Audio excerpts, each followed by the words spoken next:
What is up, everybody? We are live with the finals of the May Ancients Tournament. We have Graccustheold running Emperor Kahalis, and we have Zydepunk running Attribution. We see Gracchus running his good old 100-card Emperor, and we got Sanjington starting off the stream with a gifted sub. It goes to Vardamir56, who I don't know, so probably a new follower to the community. Whether you're new or old, I appreciate you being a part of the team, being a part of the channel, and thank you, Sanji, for gifting the sub. We're going to go ahead and kick things off here. I know it's been a while since I've streamed, so if you're just tuning in for the first time, welcome. Otherwise, welcome back. I'll let them know that they're good to get started, and we'll jump right into this matchup. So, oh, we got Vladimir in the chat, actually. What's up? So Gracchus kind of became a meme for running this 100-card Emperor deck. But then people were surprised when it actually started doing well. I believe he made I know he made a top 8. I think he made it to top 4 in the last Ancients tournament. And then this time we see him in the finals with this 100-card Emperor. And then on the other side, Zydepunk running Attribution, just straight up a staple. One of the best warlords out there. She's so good. That's why there were, I think, 4 of them in the top 8 this time around. I don't remember the exact numbers.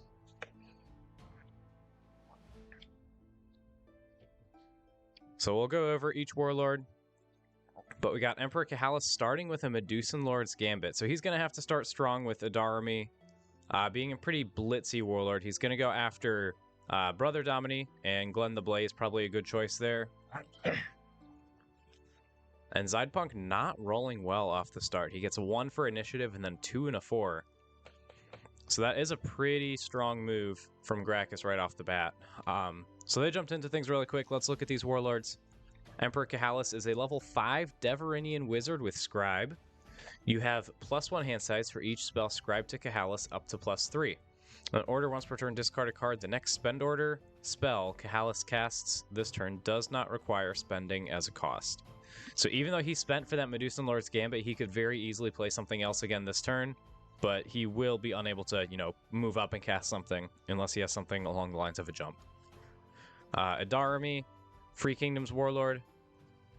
She's classless, but she can equip fighter and rogue items. Get a sub from Eagle Ollie. Thank you. Sub for 16 months. Wow, really appreciate it. First level characters in your army gain +2 attack and +2 AC. And then order once per turn, search your deck for a first level character without the monster trait. Show it to the other players and put it into your hand. And she's got 3 printed strikes as well. And what we see going on here is Spencer Latham swinging on Dilchant Keeper. One of my least favorite starters in the game. Really, I just don't like playing against devs in general because they're very control-y, and I don't like people telling me what to do when I'm playing a game. So Dilchant Keeper likes redirecting strikes, trying to cancel them, so he can try and cancel an adjacent strike. And then if that doesn't work, he can defend over. And then the other one can try and cancel the one that was just defended. So even though there's 2 strikes from Spencer, he can try and cancel all of them. And because they're at -1 now with that Brother Domini dead, none of them ended up hitting the Dilchant Keepers. We see one Keeper go after a Spencer and hit. And now Attribution's actually in pretty dire straits off the bat. Maybe not something we expected. Attribution, like we said, a very blitzy deck. See Breastplate of Power coming on now, so throw on a little bit more AC while we can, and you have to think Gracchus is just going to go for that Spencer, try and crack these ranks. I know Attribution is largely running first level characters, so it shouldn't be too difficult to shore back up, but you just have to wonder if he's going to take that shot while he can. And no, he's going to attach Flame Blade. So for any new viewers out there, this is one of the achievement cards. So for every Ancients tournament, which this year they're doing every other online tournament is Ancients, there are achievements available. And if you claim one, you get to essentially design a card with Graham. And it's kind of like a redesign of an existing card. So like this is Flame Blade, but with a new art, new name, and then kind of a text on the top kind of noting the achievement. So like, otherwise it's identical to an existing card. You're not designing something new. It's just an alt art. Nirvana Tool gifting a sub now goes to Denizen Kane. Thank you, Nirvana Tool.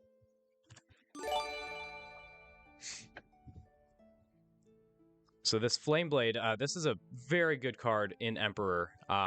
It's you can just straight up attach it as if scribed, so then it gives him that +1 hand size going into next turn as well. And then you can pitch it at a later point for a +5 melee or range strike. So it's kind of like you put it on now, you get an extra card next turn, and then you can still use it next turn too. So just a very good card in Emperor Kahalis. And we do see that Dilchant Keeper go after the Spencer Latham and take him down. So one more shot on Scarlet, and an army's stunned up front. So you have to think, I mean, if he has anything, Zydepunk is going to be playing a level 1 character here. But if he had one, he probably would have played it already. Did he search for one and I missed it in my monologue? That's probably what happened. So he's got a Kylia.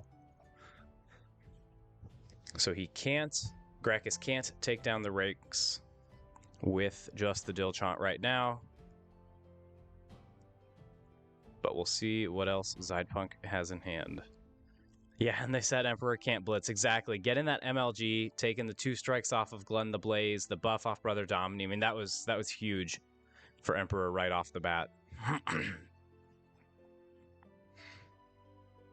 So now it is back to Gracchus. What's he going to do here? Still has 3 cards in hand. So he could still discard 1, do another spend order. Is he cloning him just to... Yep, so I think that's what happened. He cloned it to show that he discarded Athenais Falls with the order, so the next one this turn doesn't require spending. So another interesting note about Gracchus' deck here is it runs Athenais Falls, which is... I don't want to say impossible because it's been done, as noted by this achievement card here, but not really something that's done in standard Ancients. It's a very difficult card to pull off. Spend order. If characters in your army have used a cleric action, a fighter action, a rogue action, and a wizard action this turn as 4 separate cards, attach Athenais Falls to your warlord. While it's attached, your characters have +5 attack, +5 AC, +5 skill, which is huge, and then the kicker +2 hit points. And we get a sub from Graham, thank you, and it kicks off a hype train. Appreciate it, guys. So Athenais Falls just ridiculous to pull off because you have to play action cards of 4 different classes, but when you do, the payoff is huge and it's unique. And if I'm not mistaken, Gracchus does run Duplicate in the deck just so you can get a second one out if you want to. It's pretty janky, but he has managed to pull it off, and I mean, the deck is kind of designed for it. You know, you got like Flame Blade here, so it's a fighter and a wizard action, so it helps towards that. He's got a lot of stuff like that to help pull it off.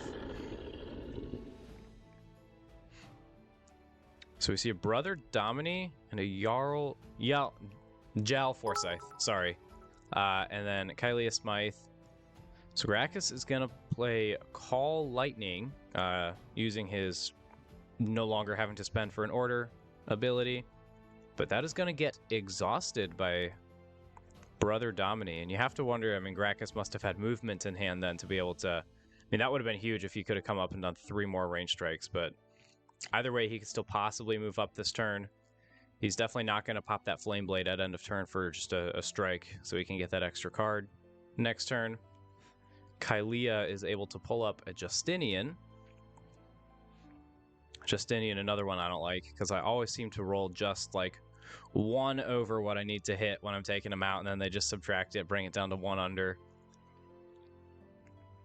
Dilchant Keeper able to cancel that strike on Justinian. Oh no. He defended it, so it went to Dilchant instead of Justinian.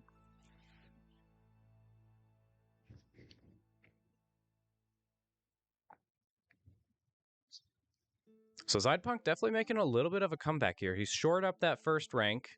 He's got 2 more strikes off Jal Forsyth. Brother Domini back in play here. And he was able to cancel potentially 3 strikes off of Call Lightning. I mean... You have to think that he had movement in hand to be able to get Emperor up and do those strikes. So he's going to move Justinian back now. Probably a good call. Going to have to go through those Dilchant Keepers to get back to him now. No, Graham, he hasn't used Scarlet. That's a good point. He could have done that with the Kylia. Gracchus used Medusan Lord's Gambit early on to take out Brother Domini and Glenn the Blaze. So Scarlet was seemingly offline. But now, yeah, it's definitely worth noting that he can react off Kylea. So we see one Dilchant Keeper go down. And Justinian comes up. One more strike.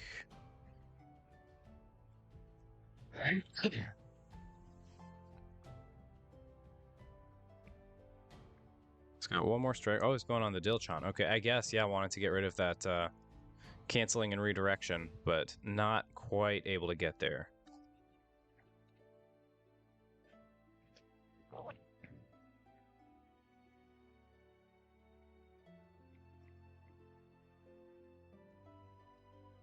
So what is it going to be now? One card left in hand for each player. Like I said, Zydepunk definitely making a good bit of a comeback here. It would have been huge if he could have taken out that Dilchant Keeper. And it looks like both players going to pass. So what was that last card for Graccus? I wonder if he's going to pitch it or hold it, because I mean, I feel like it had to be movement. To play that Call Lightning, there's really no reason to otherwise. Looks like he's going to hold on to it. Okay, so we'll see if it's movement. Gets one extra hand size because he has one spell scribed via the Flame Blade.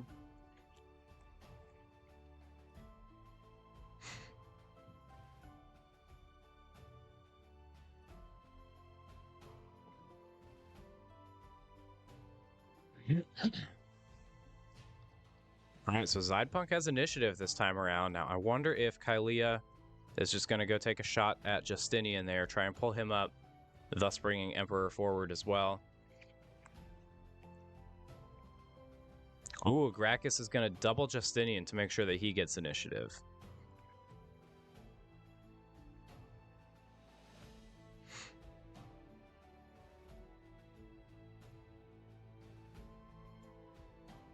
Oh, Eagle Ollie, you're right. He might have just been scribing the Call Lightning, and that's what got exhausted. That is possibly the case. See, I feel like he did discard Athenaeus Falls to have his next spend not count, but he could have just been scribing it for sure. We see Winter Warfare out of Adarami, so...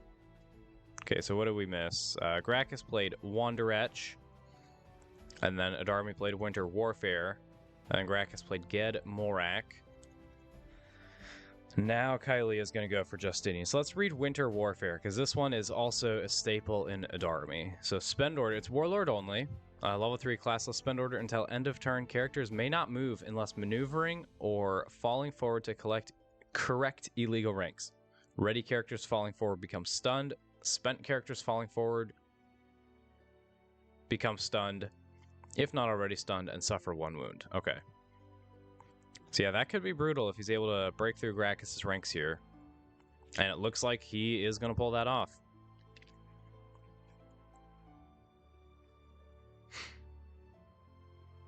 Alright, so we got Emperor stunned in the second, Justinian stunned up front.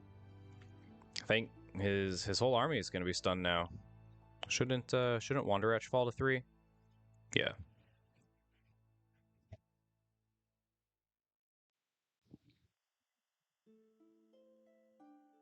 Things definitely looking a good bit more dicey for Graccus now after the hot start. He does have Prioress Sophique to go get what he wants, but Emperor is not going to be able to cast anything this turn.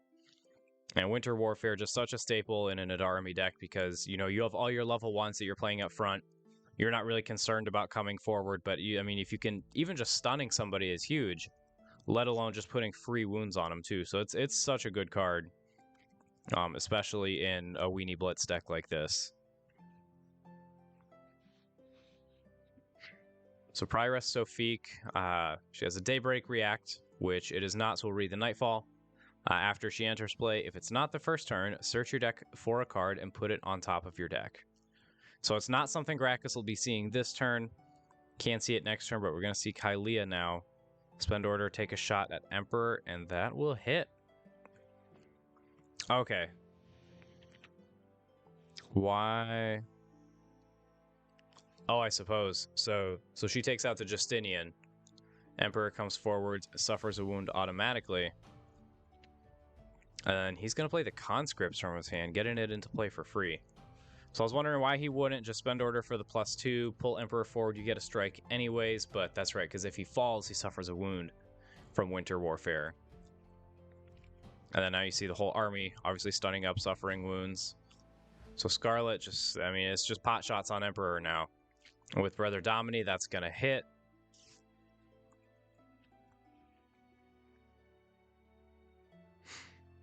Does it not hit? I feel like it did. I mean, that was a 14, 15, 16, 17, 18. I feel like that should have hit Emperor. Gracchus scoops. Okay, so we're going to go to game 2. So that is why he didn't put the wound on. I mean, he knew it was over, and understandably so. He's stunned in the front rank. Now we'll see what happens this time around. Emperor got off to a very fast start last time around. Adarmi was able to recover. But if Gracchus doesn't get that like perfect hand this time around, not even that, just the MLG being able to take out Glenn the Blaze was huge, because that's, 3 strikes offline.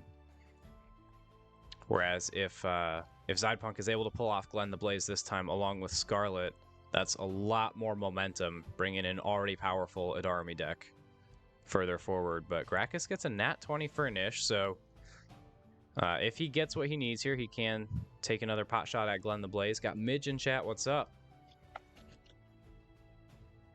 Appreciate you stopping by. So what is the move here for Gracchus? Is he just going to swing? Okay. Just straight up swinging at Brother Domini, so definitely not as fast of a start as last time.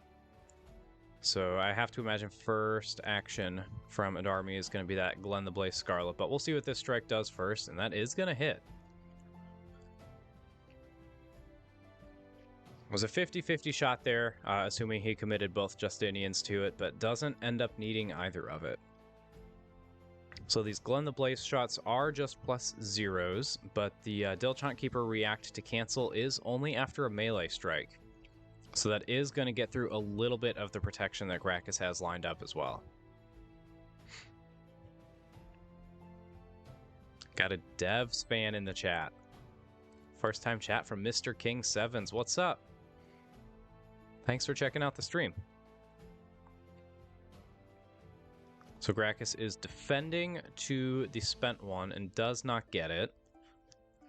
So Zydepunk, that's going to hit on Dilchant Keeper, and that's too high to commit a Justinian to it. So now it's going to react with Glenn because he wounded, so he's going to do a +0 now. An additional one on the ready Dilchant. So hitting that was huge, and that'll take that one out too. Now we're going to see Scarlet react here, Justinian falling forward. And you have to think Scarlet's going to go for Dilchant. So that's a fail on the marksmanship check.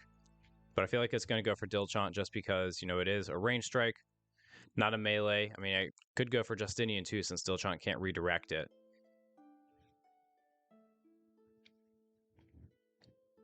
And that is not going to hit.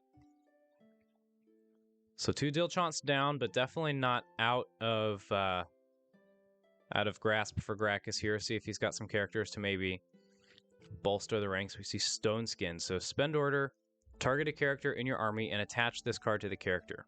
While this card is attached, the character has the ability, characters without a weapon equipped may not target this character with melee strikes. Discard this card at the end of the turn, 3 turns after this one. That's a pretty good card. That feels like almost like improved invisibility a little bit. That's pretty powerful. You're rooting for me to eliminate Zydepunk. I wasn't playing this month. I do appreciate the support, but that was probably somebody else. I think Sanji was playing Dragons. That could be what you're thinking of. Sanji, with me out this month, I do appreciate you keeping the brand alive. I wasn't really able to pay attention to your matches, to how well you were doing, but love to see people playing Dragons. So Dark Heart of Kinleon, did he play that and fail? Attach spell from your discard pile. I don't know what happened there. I think he must have. Oh, he equipped it and it got exhausted by Scarlet. Okay. And another Brother Domini for Zydepunk. So, had one in hand, or did he search? No, he just added the counter on Adarami. So he had another Brother Domini in hand. Now he can go get, let's see, what will he go get? Can't get Jal Forsyth because there's no rogue. Kylea, maybe, to pull forward Justinian? That seems good. Then you got Emperor stunned in the second. So maybe Kylea is the card we see here, and it is.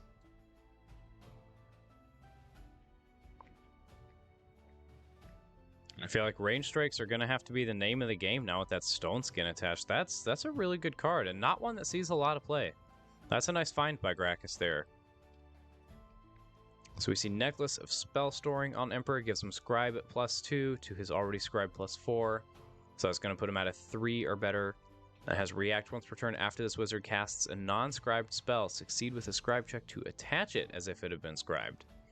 So now we're going to see him scribe the Call Lightning, which I'll bet is what was happening last game. So he's got that now. Got that attached. And Kylea going to go after that Justinian. So this is going to need to be a pretty high roll just with both those Justinians having the React, and that is not going to get there. So the Spencers can still go after the Justinians there, but the Dilchant Keeper not going to be able to be targeted there. Man, that's... How have I not seen this for dragons? Like, I know that this card existed. I'm just, like, now putting the applications of it together. It is just melee strikes, not ranged, but, I mean, that still takes care of a lot of holding ranks. See a potion, or a Giant Strength Potion on Adarmi and a Blood God's Bassinet. So starting to build up a little bit more this time than last time around. Really just saw the Breastplate. And a Portable Hole, wow. I'll bet Gracchus is pretty thankful for that Stone Skin right now, because if not, Adarmi would be coming up and kicking butt. I mean, with her, the two Spencers, the brother, all still in play here, that would just tear through that Emperor. So I'm sure he'll be able to take out the one Justinian by end of turn. I guess maybe not. We'll see.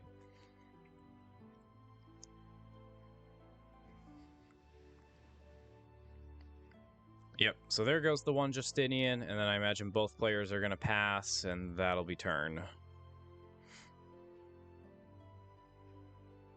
Oh, so Gracchus is going to use Emperor's Order. I was just thinking it was this turn, so it's just order once per turn, discard a card. The next spend order he casts does not require spending. So he's just got that on the stack. That doesn't even have to be this turn. So that's pretty good. So Adarmi is going to jump up. That seems a little bit risky, maybe? I mean, we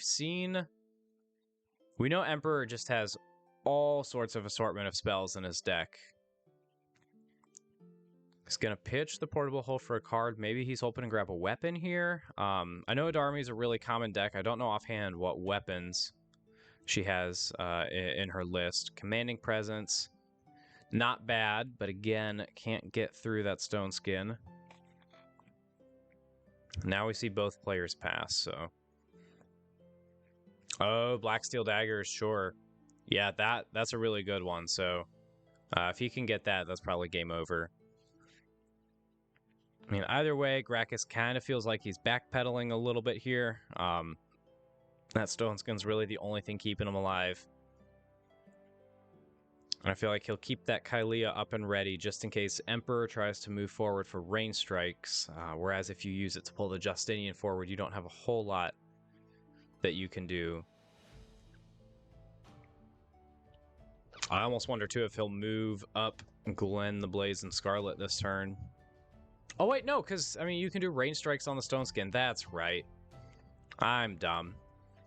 So yeah, Stone Skin bought him time that turn, but you can still be targeted by rain strikes from Glenn and Scarlet. So that will help Zydepunk chew through stuff here. We see Winter Warfare from Adarmi right away. So up front, not wasting any time. Zydepunk says, as soon as I break through these ranks, I want Emperor stunned, and that's probably going to give him game 2. We do see Teamer from Gracchus trying to bolster ranks a little bit, but that's going to be too little too late, because if he comes up, he would suffer I mean, multiple wounds before even hitting the front rank.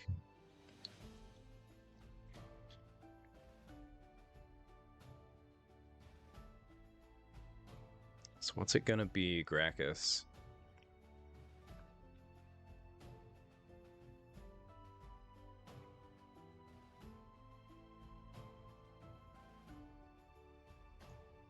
Thinking over this next move very carefully, since that Winter Warfare does kind of start to put the plans in motion.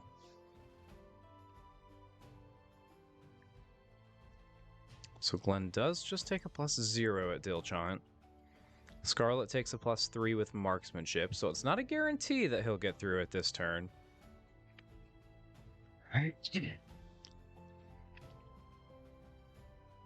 Does still have the one Justinian.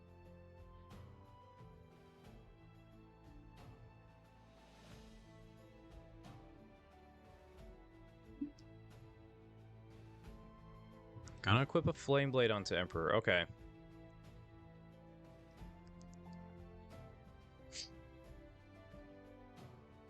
Or, sorry, scribe it to Emperor. So now, yep, there's that range strike from Glenn the Blaze.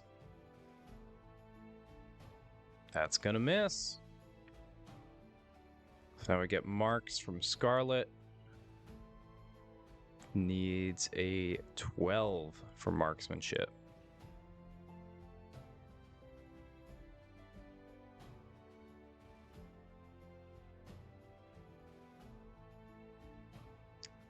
Pulling off counters, I think, since he didn't do it last turn. He gets marks, so there's going to be +5 to the die roll.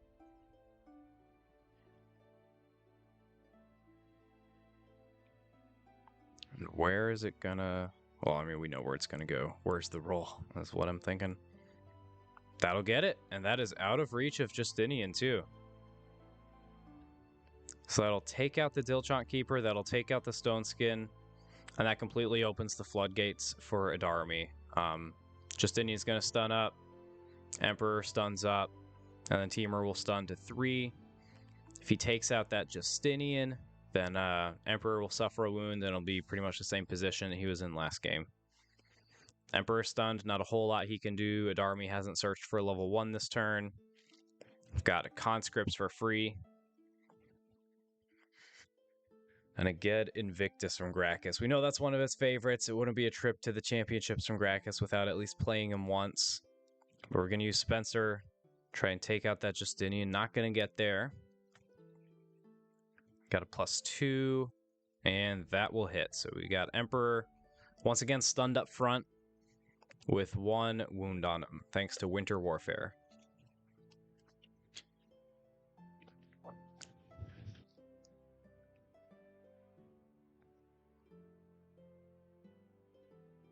So now plenty of strikes here from Adarmi to close it out. We'll see if what Gracchus does to kind of just delay the inevitable a little bit. He's got another Get Invictus. All right. Good for you, buddy, getting those into play. Let's see, Spencer just going for the kill. A couple +2s coming. Now it's more than +2 because of Commanding Presence. So there's 1 wound, and that will finish it. Let's hop into chat with them. Talk about this matchup. I don't want to face that. Yeah. Well, the deck's supposed to draw characters turn 1, and 2 games in a row with no characters turn 1, pretty brutal. So Yeah, that. it is what it is. I feel like it had a good run. Oh, definitely. Well, congrats, Zydepunk. Hey, Gracchus, thanks. that was, I mean, me and chat were both surprised with, I mean, although no characters turn 1 game 1, just the blitz that Emperor showed. Very early on, it looked like you were in control of that matchup before Adarmi kind of regained her footing and kept going from there. Yeah, it's like, it's no gas. It's like the deck is designed to have, like, the deck is, I said last night to Jackals, the deck's designed to stand in the rain and just deal with getting wet.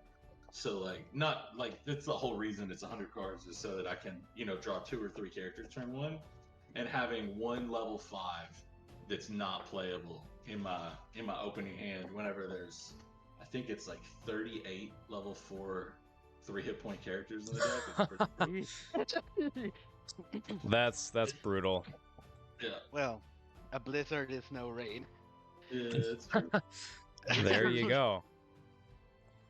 Yeah, very, very well built deck, well piloted army. I mean, there were a lot of them in the top 8, but you're the one that made it through the field and made it to the championship. So congrats.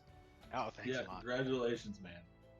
Oh, thanks a One lot. thing that the chat noted, Zydepunk, was that Scarlet went up front in game 1, could have reacted off Kylea since it is a range strike. Yeah, I noticed it like 2 actions after. Okay. And it I noticed, but yeah, it was just too late. Yeah, Sure. she could have done that, but I really noticed it like 2 or 3 actions down the line. It was like, oh, I could have done that. Hey, it's And all then good. I played- mean, it and didn't then, matter. And then the next turn I played Winter Warfare and tried to shoot, but I couldn't. Right? So discarded. I mean, Winter Warfare is just such a good card in that deck. That definitely helped seal the victory both games. Yeah, I think it did. And even Well, even if it didn't, right? That army was ready to Uber. That's true too. Start- Yeah, start you were swinging, too. starting to get really built up. Yeah, she could have done that either. If it came down to that, right?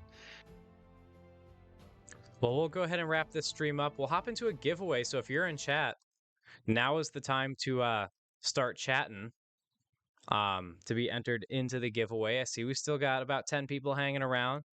And we do have some new options on the giveaway. Oh, I gotta move those. They're over where the D20 roll is. So Brine Fiend now, instead of being a Nat 1, is a 1 through 4. You're like, what? Why would I want a Brine Fiend? Well, I got my achievement Brine Dragon Spawn printed, so you guys can get the alternate untap art Brine Fiend. We got new Dragon's layers. It's the same layer, just with a different back. Repping the channel there. And then we could just kind of changed around the rarity on the rest of them in the giveaway. So Brine Fiend is 1 through 4, Dragon's Lair 5 through 8. Treasure went up to a 9 through 15 since we got a lot of those and a lot of variety and actually a lot of good stuff in there too as far as treasure goes. We don't have any of the faction weapons, but aside from that, there are some goodies. We moved Dragon from a 17 to 19 just to a 19 because that was getting rolled a lot and we were running out of dragons. So we made that right along the same rarity as a sealed pack. So we'll go ahead and roll for the giveaway. You know what? I am not actually in the game. Graccus, would you be able to roll a D6, we'll say? I sure can. It's a 3.